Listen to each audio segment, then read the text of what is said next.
Olá pessoal, aqui fala o professor Ivan Jardim da R2FT. No vídeo de hoje nós vamos falar sobre um assunto do qual eu fiz uma palestra para a minha editora ArtMed recentemente e agora eu vou fazer uma gravação para o meu canal da R2. O assunto de hoje é mobilidade. Mobilidade é um assunto que vocês hão de concordar comigo, é um mainstream atualmente na indústria do fitness, né? Todos os profissionais, as academias, tudo gira em torno da mobilidade, com a mobilidade sendo a capacidade mais importante para eliminar problemas tipo dores musculares. E o que eu vou abordar aqui para vocês, o que eu vou induzir uma reflexão, será que é dessa forma mesmo? Será que é tudo isso? Ou será que é a forma como é apresentada a mobilidade que é o problema? Então, deixa eu adiantar para vocês o seguinte, que o problema não é a mobilidade. A mobilidade é, de fato, fundamental. Quem tem algum déficit de mobilidade vai ter algum tipo de dor, inevitavelmente. Mas a forma como esse assunto é tratado e abordado nas mídias faz parecer com que é muito simples. Muito simples. Então aparecem pessoas jovens com uma mobilidade perfeita apresentando rotinas de exercícios para desenvolver a mobilidade. Eu queria ver uma dessas pessoas me tratar para ver se eu consigo resolver os meus problemas com aqueles exercíciozinhos ali. Como a gente vai ver agora a seguir, a coisa não é assim tão simples.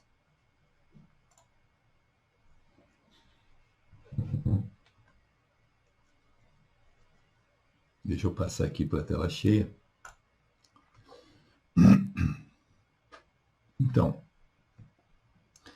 qual é o problema com a mobilidade? O principal problema é o seguinte: falta de mobilidade implica dor. Mas fazer exercício de mobilidade para tratar dor não é uma verdade. Isso não é uma verdade, como a gente vai ver a seguir. O outro problema é o uso excessivo de força em alongamentos passivos, como se o músculo fosse alguma coisa que pudesse ser posta na marra, no lugar na marra, entendeu? Fazer força excessiva para fazer o músculo voltar a ter sua flexibilidade normal. A outra coisa é alongar quem não precisa, né? Essa moça, por exemplo, aqui provavelmente precisa de trabalho de estabilização, não de alongamento, né? Então, nesse slide aqui, eu sintetizo os problemas da apresentação, né? Forma como é apresentado a mobilidade nas mídias sociais e nas academias. Então, o primeiro problema é pensar que se pode resolver dores musculares com alongamentos. Isso não é verdade. Pensar que se resolve falta de alongamento com força também é um equívoco. Aquela situação que se vê nas academias, que são os alongamentos padronizados, realizados de forma agressiva, rapidamente, a pessoa fica 5, 10 segundos em cada posição, o professor fazendo força em cima, aquelas infames batidinhas nas costas, que é uma tentativa de fazer uma liberação miofascial na pessoa. E fazer alongamentos antes da atividade física, ou seja, pensar que os alongamentos são sempre benéficos ou inócuos. Tá? Antes da atividade física, nós queremos ativar os músculos que vão trabalhar. E a finalidade de um alongamento é baixar a carga neural em alguma estrutura. Então, baixar a carga neural antes da atividade física é um contrassenso. Antes de prosseguir, vamos fazer algumas definições com relação à mobilidade e flexibilidade. Mobilidade é uma característica, uma valência articular relativa à articulação. Então, vocês imaginem a articulação sem nenhuma estrutura, sem nenhum tecido mole ao redor. Nada. Nenhum ligamento, nenhum tendão, músculo, nada. O quanto essa articulação consegue se mexer. Então, no caso da articulação coxofemoral, que é uma articulação esferoidal, tal como a da cintura escapular, é uma articulação voltada para suportar a carga axial. Então, ela tem uma limitação maior do que a do ombro. São características articulares. Já a flexibilidade é uma característica dos tecidos moles, circundantes à articulação. Então, todo o tecido miofascial envolvido aí, ligamentos, tendões, os músculos, tudo isso tem potencial de limitar, de trancar o movimento, de limitar a flexibilidade ou a mobilidade. Por exemplo, aqui no quadril, vocês podem ver que tem estrutura para burro, né, para dar problema. E tudo isso aí dá muito problema. Tá? Então, qual é a relação entre mobilidade e flexibilidade? Já nos anos 90, o fisioterapeuta Gray Cook estabeleceu um modelo de articular mobilidade, estabilidade, mobilidade, estabilidade. Ou seja, o tornozelo ele precisa ter mais mobilidade, o joelho mais estabilidade, o quadril mobilidade e assim sucessivamente. O problema com esse modelo é raciocinar de forma simplista em cima dele, ou seja, o tornozelo só precisa ter mobilidade, o joelho só precisa ter estabilidade, e assim sucessivamente. Na verdade, mobilidade e estabilidade são dois conceitos acoplados, eles não são dissociados. O tornozelo precisa ter uma prevalência maior de mobilidade, senão você vai ter fascite plantar, você vai ter tendinose no calcâneo, você vai ter uma série de outros problemas. Mas precisa ter estabilidade também no calcâneo, na articulação do tornozelo. Senão você vai ter entorse no tornozelo, e assim sucessivamente. Então, há necessidade de haver um equilíbrio entre mobilidade e estabilidade. Isso aqui é uma definição minha, que é a que eu ensino nos meus cursos. Tá? Os alongamentos, eles são, do nosso ponto de vista aqui da R2, são intervenções de saúde, que, para surtirem o efeito terapêutico desejado, precisam ter uma indicação clínica específica e precisam ser realizados ou supervisionados por um profissional qualificado. Então, o alongamento não é uma coisa simples, uma coisa inócua, uma brincadeira. O alongamento é uma intervenção de saúde, como qualquer outro tipo de intervenção na área da saúde. No caso dessa minha cliente aqui, o slide, a foto de cima mostra antes da intervenção e o slide de baixo no final da sessão. Eu não fiz nenhum alongamento nessa senhora. Nenhum. O que eu fiz foi liberação miofascial nos flexores do quadril e nos extensores do quadril, que estava tudo uma confusão. Então, nós aqui na R2, nós pensamos na educação física da mesma forma como um médico pensa os seus tratamentos na medicina. Então, alongamento e exercícios são intervenções. E essas intervenções, para serem corretas, adequadas, elas precisam ser pautadas em um diagnóstico. E esse diagnóstico só é possível através de avaliações. Então, para que nós possamos valorizar a nossa atividade profissional, a nossa profissão, aproximando a nossa atuação da medicina, nós precisamos pensar dessa forma. Nós não podemos fazer nenhum tipo de intervenção na base do achômetro. Nós precisamos ter um processo de avaliação ou avaliações que nos forneçam diagnósticos, e a partir desse diagnóstico nós vamos pautar as nossas intervenções. O que nós vamos fazer? Tá? Então, esse é o problema da mobilidade nas mídias sociais, né? Porque as pessoas lá apresentam soluções genéricas, achando que vão resolver a dor no quadril, o quadril rígido, com alongamentos. Tá? Mas só que sem fazer uma avaliação, sem saber por que aquele quadril está rígido, por que aquela articulação está rígida, por que aquele músculo está contraturado, sem ter essa noção de porquê, nós não vamos ter sucesso nenhum em nossas intervenções. Então aqui nós temos as principais causas de um músculo ficar enrijecido. Tá? Eu destaquei com essa linhazinha aqui, ó, os principais. E o principal mesmo é esses dois aqui em cima, tá? Que é o envelhecimento e a formação de pontes cruzadas. Doenças neuromusculares são as síndromes miofasciais, os trigger points, os nódulos, as contraturas, entre aspas, músculos facilitados, músculos inibidos. É nisso aqui que o protocolo da R2FT é feito para atuar, tá? No software. Predisposição genética tanto facilita quanto complica. Tem gente que nasce com mobilidade, que são essas atletas, as meninas da ginástica rítmica, ginástica desportiva.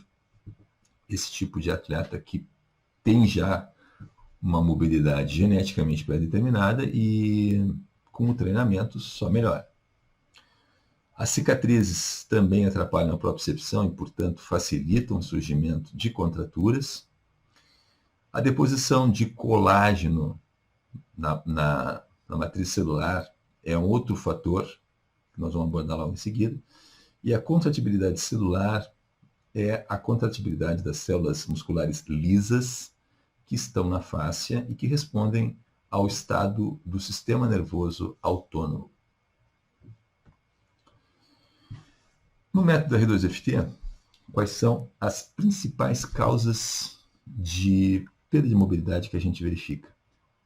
A principal são disfunções neuromusculares, que são as famosas contraturas, são músculos facilitados que estão inibindo outros, sejam antagonistas, sejam sinergistas.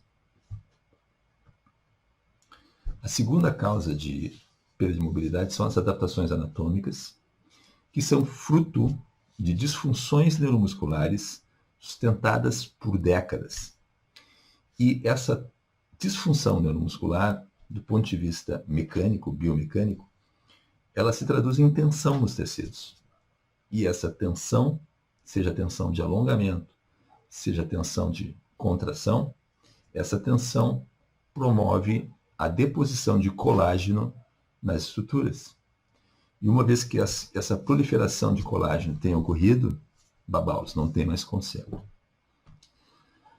E a terceira causa de perda de mobilidade articular são as patologias estruturais, sejam elas fraturas, sejam elas desgastes, sejam processos inflamatórios, que é artrose e artrite. Se vocês olharem o quadril dessa senhora aqui, ó, esse quadril aqui está colado, Esse quadril aqui tem déficit de rotação interna e externa, tem dor e não tem solução. Isso aqui é apenas paliativo. Então, gente, a grande pergunta, quando a gente alonga, o que nós estamos alongando? A partir desse pensamento, dessa avaliação, a gente vai ver que a coisa não é tão simples assim. Quando nós alongamos, todas as estruturas estão recebendo carga. E essas estruturas são, basicamente, músculo e tecido conectivo. O tecido conectivo é a fáscia.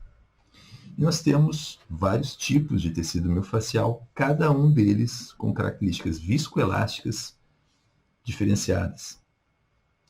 E, além disso, todo esse tecido conectivo possui terminações nervosas e está ligado com o sistema nervoso central.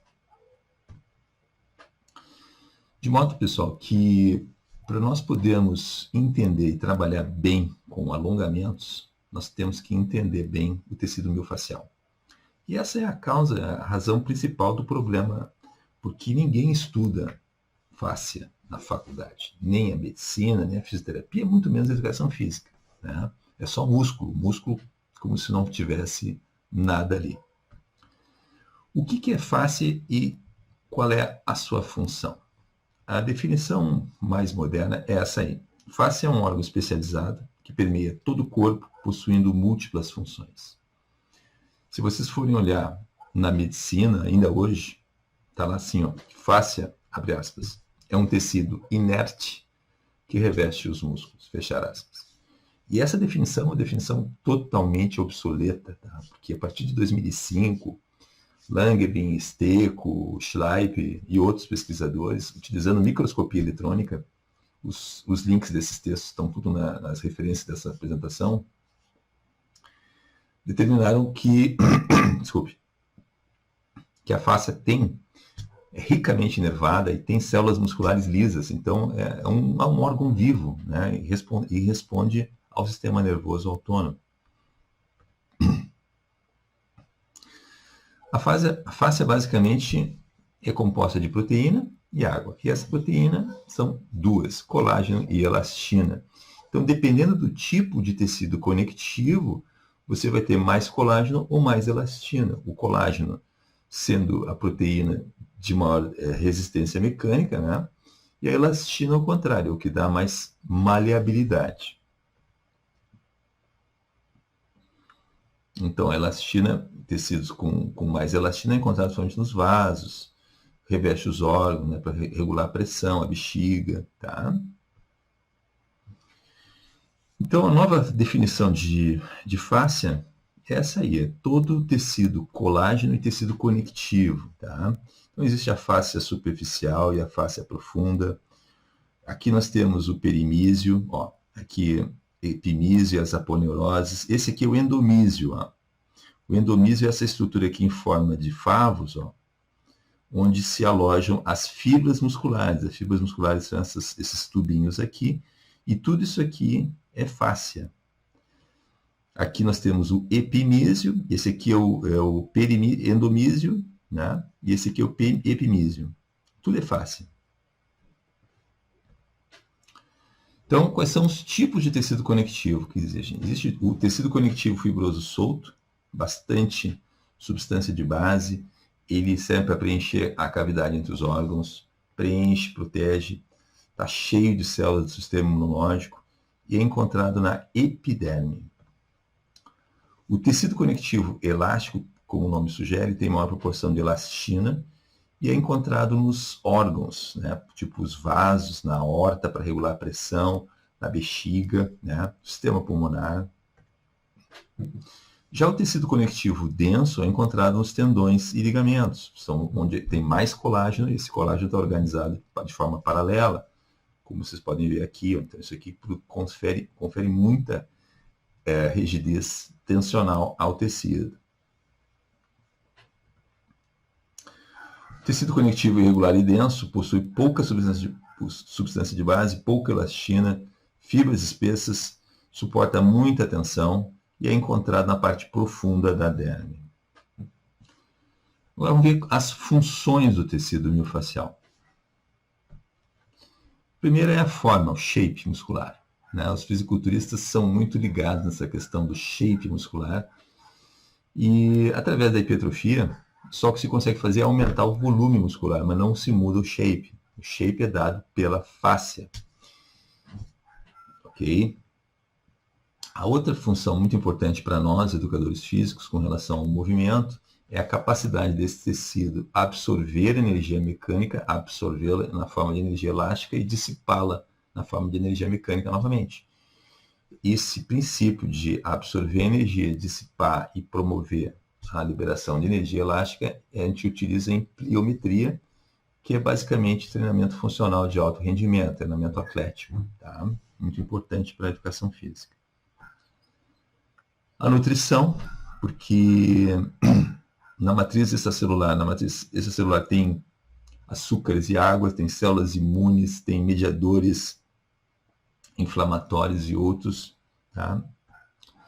Mas o que nós estamos mais conectados aqui é com relação à comunicação do tecido miofascial com o sistema nervoso central.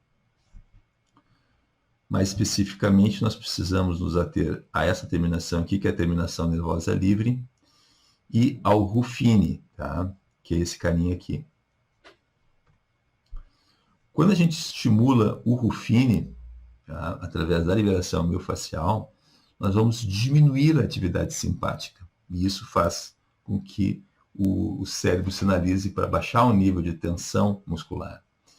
Da mesma forma, as terminações livres, terminações intersticiais livres, elas são multimodais. Isso é uma novidade. Tradicionalmente, classicamente, elas são nociceptores. Por isso que a liberação miofascial também causa dor, porque a gente estimula esse tipo de terminação. Mas ela também comunica ao cérebro para baixar o nível de tensão muscular. O controle motor, resumidamente, é esse esquema aqui, né? Nós temos o sistema nervoso central recebendo informações proprioceptivas, tanto da visão quanto do aparelho vestibular e da propriocepção. Essa propriocepção aqui é que é a parte mais complexa, mais pesada na equação, porque ela provém dos corpos tendinosos de Golgi, nos tendões e ligamentos, nos fusos musculares, no rufine e nas terminações nervosas livres. E sempre que há algum problema na propriocepção, o sistema nervoso central não consegue mais regular a atuação dos músculos de forma adequada, de modo que ele dispara programações primitivas, programas default de contratura, de facilitação. Quando ele não consegue modular, ele trava. Tá? Essa é a razão pela qual os alongamentos passivos falham, porque os alongamentos passivos feitos de forma agressiva, eles partem da premissa que o músculo é uma coisa independente, assim, meio que morta, e que está dura, entendeu? Então, na força ele vai no lugar, vai para o lugar. Não é isso. Não é isso, tá? Quando há dor, o sistema nervoso aciona sistemas primitivos, tá? Que é exatamente o que eu estava explicando ali no slide anterior. Então, gente, qual é a solução para o problema de mobilidade? Por onde que a gente tem que começar? Através de liberação miofascial. E depois a gente usa as ativações para restabelecer o equilíbrio. O equilíbrio muscular. A partir deste momento, quando tudo está normalizado, o controle motor está normalizado, é que se pode aplicar os exercícios de mobilidade e os alongamentos. Okay? Para quem não conhece, para quem não sabe o que é liberação miofascial, é uma massagem profunda que visa estimular tanto a terminação nervosa livre quanto o rufine. Tá? E é o canal de comunicação com o sistema nervoso central. Por isso que o nosso processo chama-se reabilitação neuromuscular, porque é através dos músculos que a gente tem uma janela de comunicação com o sistema nervoso central da pessoa. Seguindo-se a liberação miofascial, nós fazemos as ativações, que visam restabelecer o equilíbrio. Porque se nós formos fazer apenas a liberação miofascial, vai ser como um alongamento. Vai dar um alívio na pessoa, mas não vai resolver o problema dela. Nós temos que fazer as ativações. E o método R2FT de reabilitação neuromuscular, basicamente, é isso. Né? Serve também para eliminar a dor e reprogramar padrões motores deficientes. O método R2FT é um método que eu desenvolvi com base em uma nuvem de conhecimento que está domínio público e está sendo utilizado desde a década de 40. Ele se baseia na Escola Neuromuscular de Desequilíbrio de Vladimir Janda, escola tcheca, década de 40, lá Vladimir Janda, Pavel Kolar, e se utiliza de 3 modelos de anatomia. Anatomia clássica, que é para saber onde é que nós estamos, os trilhos anatômicos e os subsistemas do core. Esses 2 modelos de anatomia funcional servem para estabelecer as relações causais entre o sintoma e a causa do sintoma. Então, como abordar um paciente com déficit de mobilidade seguindo a metodologia da R2FT? O primeiro passo é uma anamnese completa. Parta dos exames de imagem para ver se existem patologias estruturais importantes que estão comprometendo ou contribuindo para a apresentação clínica dos sintomas. Vejam qual é a idade, qual é a ocupação, se essa pessoa passa muito tempo sentada, qual é o esporte que ela pratica e como que o problema se instalou. Se foi uma instalação lenta e insidiosa ou se houve um trauma que ocasionou o problema. Em seguida, façam avaliações dinâmicas, peçam para a pessoa realizar algum padrão. No caso aqui, eu pedi para esse paciente aqui, ele disse assim, ó, me mostra um agachamento.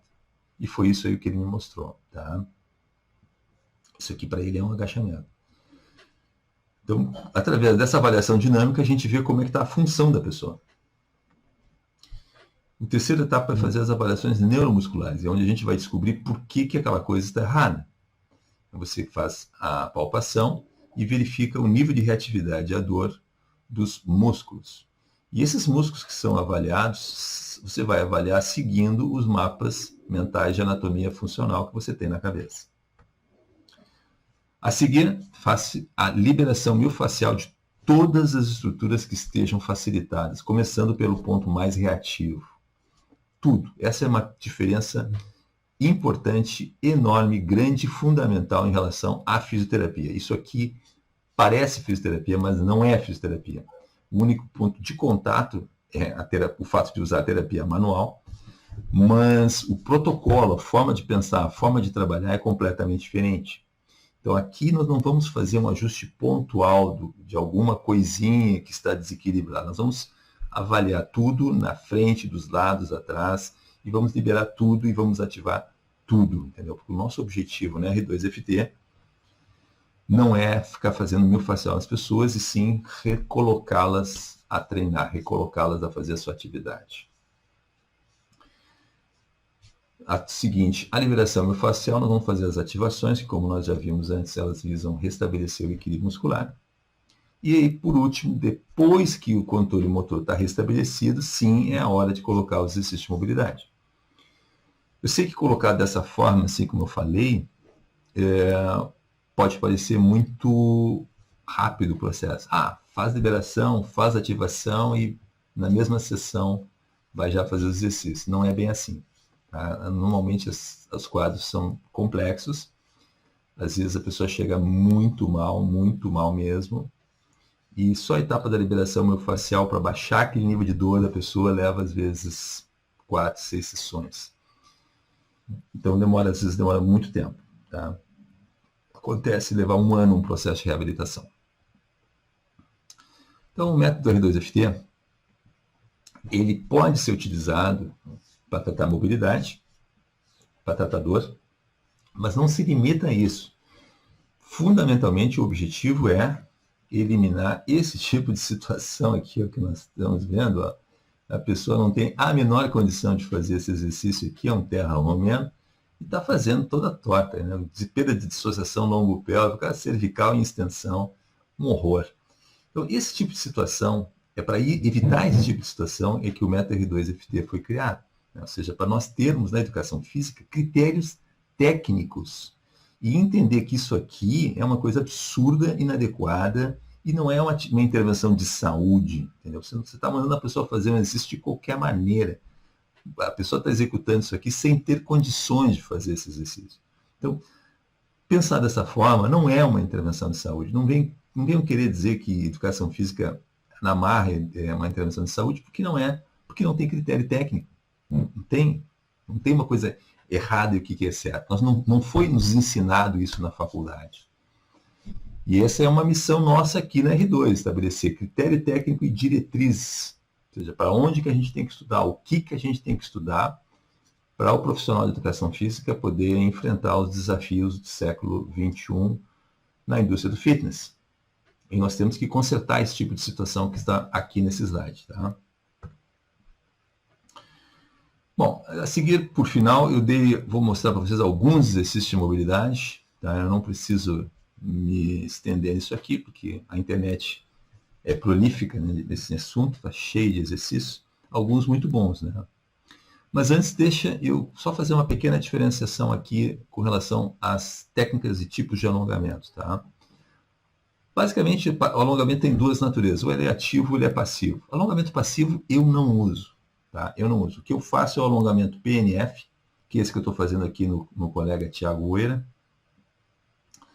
que é facilitação neuromuscular proprioceptiva. E existem os alongamentos dinâmicos, que são aqueles feitos com movimento, tipo o que é feito na yoga, que a yoga é um excelente exercício para mobilidade, porque ela faz duas coisas ao mesmo tempo. Ela, ao mesmo tempo, alonga uma estrutura, ao mesmo tempo que está ativando seus antagonistas. Então, em termos de sistema de ginástica, o yoga eu acho muito, muito indicado. Além disso, existem esses exercícios de mobilidade que vocês cansam de ver aí, o 90-90, o agachamento aquele do lado também, que é da yoga, no fundo, né? Para o quadril tem o step through, né? Que sai daquela passada e dá uma passada para frente. Mais exercícios aqui.